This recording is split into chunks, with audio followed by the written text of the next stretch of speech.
जी नाज़रीन, आप देख रहे हैं हंसता हंसता पाकिस्तान टीवी इंटरनेशनल। शहजाद अकबर साहब का जो अभी इस्तीफा है वो इस्तीफा दिया गया है या लिया गया है, और इसी तरह मजीद कुछ सवालात उठते हैं इस सारी सूरत हाल पे। और हम आपको जर्मनी में लेके चलते हैं चौधरी परवेज साहब के पास। जी सर, अस्सलाम वालेकुम। जी वालेकुम सलाम। सर कैसे हैं आप? जी अल्हम्दुलिल्लाह। अच्छा, शहजाद अकबर साहब की अचानक छुट्टी हो गई है, वो छुट्टी हुई है या करवाई गई है, क्या सूरत हाल है आपकी? क्या माशाल्लाह, जो बहुत ज्यादा गहरी नजर होती है सियासत के ऊपर, और आपके तरफ से भी लोग बहुत ज्यादा पसंद करते हैं, प्लीज उसके बारे में थोड़ा सा बताएं परवेज साहब। जी शहजाद अकबर साहब के बारे में अभी तो मुकम्मल तो खबर नहीं आई, लेकिन जो कुछ पता चला है वो यही है कि उन्हें कहा गया है कि वो इस्तीफा दे दें, वरना उन्हें हटा दिया जाएगा। और ये भी पता चला है कि वो प्राइम मिनिस्टर साहब मुतमिन नहीं थे उनके काम से, और इस वजह से उन्होंने ये कदम उठाया है कि बहुत ही मोतमिद और अहम एक वर्कर थे पीटीआई के, जिन्हें उन्होंने काम से अलग होने के लिए कहा है, या बजाय यही लगता है कि उन्हें हटाया गया है। पक्का तो नहीं कह सकते यकीनी तौर पे, लेकिन मैं समझता हूँ कि बहुत से इदारों में यही तरीका होता है कि अगर किसी से इस्तीफा लेना हो तो उन्हें कह दिया जाता है कि वो इस्तीफा दे दें, वरना उन्हें टर्मिनेट कर दिया जाएगा। तो टर्मिनेशन में चूंकि कुछ हकूक मुतासिर होते हैं, इसलिए फिर इस्तीफा देने को ही तरजीह दी जाती है। वो ये है कि प्राइम मिनिस्टर साहब उनकी कारकर्दगी से मुतमिन नहीं थे। बिल्कुल, हमारे साहब यही बता रहे हैं कि वो मुतमिन नहीं थे, इसलिए कि ये बार बार ये यकीन दहानी दिखा रहे थे कि मेरे पास कुछ ऐसे एविडेंस हैं जिसकी वजह से जो शहबाज शरीफ साहब का जो केस है उसमें वो ना अहल करार पाएंगे, और इस वजह से वो इलेक्शन से बाहर हो जाएंगे। हमारे भी जरा यही बता रहे हैं। और अगर जो जी वजीर आजम साहब कानून तो नहीं जानते, जी और ये कानूनदान थे। ये अपना अंदाजा बताते थे कि ये हो सकता है, इतने ये रिकवरी हो सकती है, ये कामयाबी हो सकती है। लेकिन मुझे जो कुछ नजर आता है कि इनके हाथ में भी सब कुछ तो नहीं था। ये तो एक कागजी कार्रवाई करने के लिए और अपने बात करने की हद तक, अपनी दलील देने की हद तक इनकी जिम्मेदारी थी। बाकी अदालतों ने जो काम करना है वो जाहिर है वो ये तो नहीं कर सकते। और अदालतें, अगर आपको पता ही है कि अदालतों में ताखीर होती है, सारे काम ही इसी तरह है। हमारे केस तो कई कई साल, बल्कि बाज केस तो 10-10 साल तक तूल पकड़ जाते हैं। तो इसी तरह अब इनके बस में हर चीज तो नहीं होती। मंतकी अंजाम तक किसी चीज को पहुंचाना वो इनके हाथ में नहीं था, वो अदालतों के हाथ में है कि अदालत जो चाहे करे, फैसला जल्दी करे या देर से करे, और जो चाहे फैसला करे। इन्होंने एक अंदाजा बताना होता है। जाहिर है वजीर आजम जो कानून नहीं जानते, वो ये समझते हैं कि उनको सही तरीके से ब्रीफ नहीं किया गया, और उनका जो यानी उनके बताने में और उनके इजहार में क्लैरिटी और सिंसेरिटी नहीं थी। यानी वो अपने मुखलिस नहीं थे और साफ बात नहीं बताते थे, बल्कि कुछ ज्यादा बताते थे, मुबालगे से काम लेते थे, जिससे वजीर आजम मुतमिन हो जाते थे। मगर आखिर में एंड ऑफ द डे कुछ भी नतीजा नहीं निकला। किसी केस को मंतकी अंजाम तक ये नहीं पहुंचा सके। तो उससे वजीर आजम ये समझते हैं कि शायद इनकी कारकर्दगी में कुछ फर्क है और इन्होंने बेहतर तौर पे काम नहीं किया। बज़ाहिर तो नजर नहीं आता, मैं समझता हूँ। और बहुत से वज़रा ने ये कहा भी है कि उन्होंने अपने तौर पे जो उनकी जिम्मेदारी थी उन्होंने बहुत अच्छे तरीके से अदा की है। लेकिन चूंकि वजीर आजम मुतमिन नहीं थे, इसलिए वो जाहिर है कि वो जो चाहे कर सकते हैं, और उनका फैसला ही आखिरी फैसला होता है।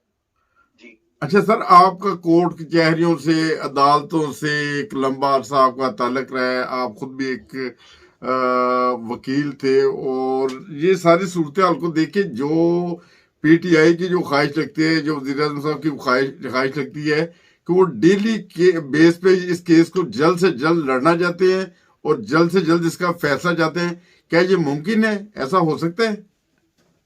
देखिए जी, मैंने तो पहले अर्ज किया है कि अदालतों ने जो करना है वो अपनी मर्जी से करना है। हमारे सारे केस ही बहुत लंबे हो जाते हैं और वकील का काम, उनका काम एक वकील का ही काम था। तो वकील जो कुछ कर सकता है वो उन्होंने किया, लेकिन जो वो नहीं कर सकते वो मजबूर हैं, उनके बस में ही नहीं है। डे टू डे बेसिस पे अगर करना है तो अदालतें अपनी मर्जी से करेंगी या वजीर आजम की हिदायत पे भी हो सकता है। लेकिन ये काम उनका शहजाद अकबर साहब का नहीं था। शहजाद अकबर साहब की जो जिम्मेदारी थी वो उन्होंने अदा की है गालिबन, लेकिन जो चीज उनके बस में नहीं थी वो नहीं हो सकती। लेकिन बज़ाहिर यही समझा जाता है कि शहजाद अकबर साहब की नाकामी में उनकी सुस्ती और नाअहली का हाथ है, और इस वजह से वो चूंकि डिलीवर नहीं कर सके इसलिए वजीर आजम ने उन्हें ओहदे से हटाया है। अच्छा, वो बारह उन्होंने ये भी यकीन दिलाया था ना कि वो मेरे पास एविडेंस हैं, या मेरे वो इतने मजबूत एविडेंस नहीं दे सके जिसकी वजह से कोई ऐसा फैसला नहीं हो पाया कि शहबाज शरीफ साहब को अभी तक नाअहल करार नहीं दिया गया। अगर शहबाज शरीफ साहब अगर खुदा न खास्ता नाअहल करार दिए जाते हैं, और इससे पहले मरीम नवाज साहबा वो भी नाअहल करार दिए जा चुकी हैं, और नवाज शरीफ साहब भी वो भी नाअहल करार दिए जा चुके हैं। आगे आइंदा आने वाले दिनों में फिर पीएमएल का क्या होगा, मुस्तकबिल क्या होगा, क्या आप क्या किस हिसाब से देखते हैं इसे? देखो नहीं, ये तो कुछ नहीं कह सकते, ये तो इलेक्शन पे डिपेंड करता है। कल को इंतखाब के वक्त कंपेन, जो भी हर एक को कंपेन करने का हक होगा, अपनी मौजूदा हुकूमत की कारकर्दगी भी खुलकर सामने आ गई है और मजीद भी आ जाएगी। इमरान खान साहब को अपने आइंदा मंसूबे के मुतालिक भी वो पब्लिक को बताएंगे। उस वक्त पब्लिक क्या फैसला करती है मैं कुछ नहीं कह सकता, लेकिन मैं अपने तौर पे ये समझता हूँ, गलत है या सही मेरा तज्जिया मैं कुछ नहीं कह सकता, कि ये दोनों पार्टियां, चूंकि साबित हो चुका है कि इन्होंने मुल्क की दौलत लूटी है, दोनों हाथों से लूटी है, और इसके बावजूद के वजीर आजम कामयाब नहीं हुए दौलत वापस लेने में, लेकिन उन्होंने बेनकाब जरूर कर दी है सबको। सही। और हो सकता है कि वो अवाम को यही बताएं कि मैंने अब बेनकाब किया है पिछले टेन्योर में, और आइंदा टेन्योर में मैं इनके ये लूटी हुई दौलत वापस लेने की कोशिश करूंगा। हो सकता है ये बात हो, और इस बात में मैं समझता हूँ कि एक वजन है, और ये बात सही है कि मुझे उनकी नेक नीति में कोई शक नजर नहीं आता, और उनके अपने भी कैरियर में कोई ऐसी बात अभी तक सामने नहीं आई जिससे जाहिर हो कि उन्होंने कोई किसी जगह पे कोई डंडी मारी है। वो अपने फराइज सही तरीके से अंजाम दे रहे हैं, और लगता है कि वो मुल्क के साथ मुखलिस हैं और कौम के साथ वो उस किस्म की कोई गद्दारी नहीं करेंगे जिस तरह के साबका हुकूमतों ने की है। सही। अच्छा, जो हमारे चैनल हसन वतन टीवी इंटरनेशनल का जो सर्वे है वो यही बता रहा है कि जैसे जैसे मजबूत पोजीशन इनकी वो खैबर पख्तूनख्वा में पिछले इलेक्शन में थी, अभी जो लोग हैं थोड़े से मुतमिन नहीं है इनकी गुड गवर्नेंस की वजह से, या इनके कुछ ऐसे फैसले थे।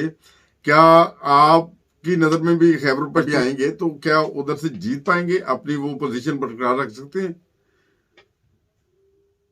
देखिए, वो इसकी अगर अवाम को इसकी वजह बताएं, जो कि पहले कुछ बता भी रहे हैं और बता चुके हैं, और उन्होंने अपनी नाकामी को तस्लीम किया है। पहली बात तो यह है कि उन्होंने अपनी नाकामी को तस्लीम किया है बड़े खुले दिल से, और उसके बाद उन्होंने ये भी कहा है कि मैं इस जगह पे जो कमी है, जो गलती हमने पहले की है वो दोबारा नहीं करेंगे। तो इस तरीके से मैं समझता हूँ। और वैसे भी चूंकि कोई दूसरी पार्टी इस वक्त है नहीं मंजर आम पे, सामने कोई ऐसी पार्टी नहीं है या कोई ऐसा एक फर्द नहीं है जिसके ऊपर कौम एतमाद कर सके। सही। जिन लोगों पे पहले एतमाद किया है उन्होंने धोखा दिया है, उन्होंने कौम की दौलत लूटी है दोनों हाथों से। तो अब किस तरह उनको, मुझे नहीं लगता कि अवाम उनको एक दफा फिर अपने सर पे बिठा लेंगे कि वो दोबारा लूट ले जो कुछ बाकी बचा है। तो जाहिर तो एक ही आदमी है जिसके ऊपर नजर जाती है इस वक्त, और वो इमरान खान है, कि वो जो कुछ भी बताएगा उसकी बात पे लोग ज्यादा तवज्जो देंगे और ज्यादा उसकी बात को कबूल करेंगे बनिस्बत इन लोगों के। इनका देखें, इनको इनकी चोरी में अब कुछ शक नहीं रहा। बेशक अदालतों ने फैसला नहीं किया, और अदालतों का फैसला इमरान खान के या किसी वजीर के हाथ में नहीं है कि अदालत अगर ताखीर कर रही है, बहाने कर रही है, लेट कर रही है। वैसे भी उन्होंने अदालतों को और दूसरे इदारों को इतना ज्यादा पैसा दिया हुआ है और इस तरह खरीद लिया है उन्होंने अपने जमाने में। उनके पास पैसा तो था, पैसे की तो कमी नहीं थी उनके पास, उन्होंने ये लोग खरीद रखे हैं। ये अदालतें उनके खिलाफ जाती ही नहीं है, उनके खिलाफ जा ही नहीं सकती। तो ये बड़ा मुश्किल काम है जिसका बेड़ा इमरान खान ने उठाया है। ये आसान काम नहीं है। मुझे नहीं लगता कि लोग इसकी इमरान खान की बात पे शक करें। मैं समझता हूँ कि आने वाले इलेक्शन में इमरान खान को ही कामयाबी होगी।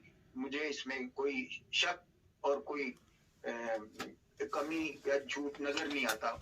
जाहिर अच्छा, अगर जो हमारे जो चैनल हंसता वसता पाकिस्तान टेलीविजन की जो टीम है उसने जो सर्वे किया है, पंजाब में भी अभी वो इनकी पुख्ता पोजीशन नहीं है जो पहले थी पीटीआई की, और पंजाब में भी वो जो इनकी वो नाकस जो इनकी जो प्लानिंग थी या जो भी सूरत हाल थी उसकी वजह से आवाम थोड़ी मायूस लग रही है। क्या आवाम दोबारा इस मायूसी को रद्द करके दोबारा पीटीआई के साथ देने के लिए तैयार हो जाएगी? देखें जी, अवाम के पास दूसरा कोई अल्टरनेट नहीं है ना। अवाम किसके पास जाएगी? अगर आप समझते हैं कि नवाज शरीफ पे इत्मीनाद करेंगे तो वो तो वैसे ही मुल्क में नहीं है, और जो जाहिर है इस तरह का काम करता है, जो चोर होगा, जिसके दिल में खोट होगी वही भागेगा। अगर नवाज शरीफ एक लीडर होता हकीकत में तो कभी भी मुल्क छोड़ के वो नहीं जाता था। तो अब जो लोग समझदार हैं, जो जानते हैं पुख्ता उम्र को पहुंच चुके हैं, उनके लिए तो ये समझना कोई मुश्किल नहीं है कि जाहिर है जो छोड़ के भाग गया है उसको तो दोबारा नहीं दे सकते इक़्तिदार। और दूसरी पार्टी जो है आपके सामने है, वो भी सब कुछ लूट के बैठे हुए हैं। कोई कमी नहीं है, कोई शक नहीं है इस बात में कि उन्होंने मुल्क को दोनों हाथों से लूटा है। तो मुझे नहीं लगता कि कोई उनको वोट देगा, लेकिन ये मुमकिन है। ये अवाम, चूंकि अवाम भी हमारी इसी तरह की है, और हमारे यहाँ तालीम का रेट, तालीम का जो तनासब है वो भी बहुत कम है। जाहिर है बहुत कम लोग पढ़े लिखे हैं, कम लोग समझते हैं हकीकत को। इसलिए हो सकता है सिंध में उनको दोबारा चांस मिल जाए, या इनको भी कुछ हिस्सा मिल जाए हुकूमत में, नून लीग को भी। लेकिन मुकम्मल हुकूमत मैं नहीं समझता कि यानी अवाम जो है इन पे मुकम्मल इत्मीनाद करेंगे। ना इन दोनों पार्टियों पे, किसी पे भी मुझे नहीं लगता कि इस आने वाले इलेक्शन में अवाम मुकम्मल तौर पे इत्मीनाद करें। मखलूत हुकूमत हो सकती है, किसी हद तक इनको हुकूमत में हिस्सा तो मिल सकता है, लेकिन मुकम्मल तौर पे नहीं। सही। आखिर में सिर्फ इस बात का बता दें कि अगर जो शहजाद अकबर साहब की जो पोजीशन खाली हुई है उस पर किस रुकन के आने के चांस है, आपकी अगर कोई राय है तो प्लीज बता दें नाज़रीन को।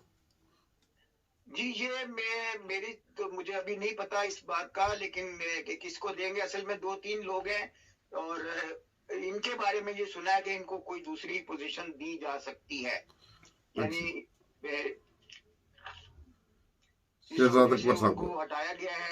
शहजाद अकबर साहब काबिल नहीं है तो हो सकता है कि कोई दूसरी जिम्मेदारी वो बेहतर तौर पे अदा कर सके।